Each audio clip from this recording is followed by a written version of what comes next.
শয়তান বলবে যে এটা হচ্ছে তোমার রুচি, তুমি তো চিনি খাইতে পছন্দ করো, তুমি তো বিরিয়ানি খাইতে পছন্দ করো, তুমি তো খাওয়া, তুমি ফুডি, হ্যাঁ, তোমার কার্ব ক্রেভিংস, হ্যাঁ, তোমার সুইট টিথ, মানে নানান সে আপনাকে প্রলুব্ধ করবে।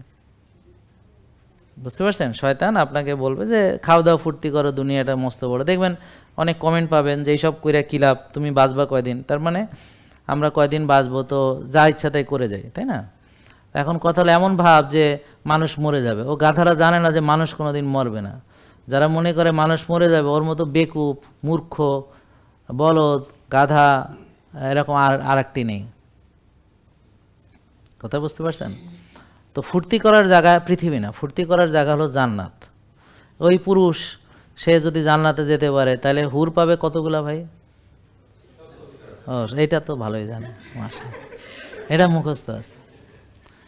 তো ওখানে জান্নাতের বাগান, ঝর্ণা প্রবাহিত, হ্যাঁ, কত সুন্দর, রেশমের কাপড় পরা, হ্যাঁ, সবুজ আর মণিমুক্তা খচিত, তারপরে স্বর্ণের বালা, হ্যাঁ, বালাখানা, কত কি।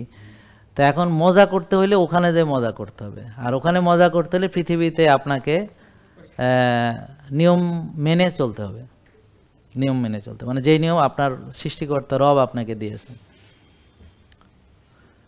বুঝতে পারছেন? আর বাকিরা সবাই ইবলিসের দখলে।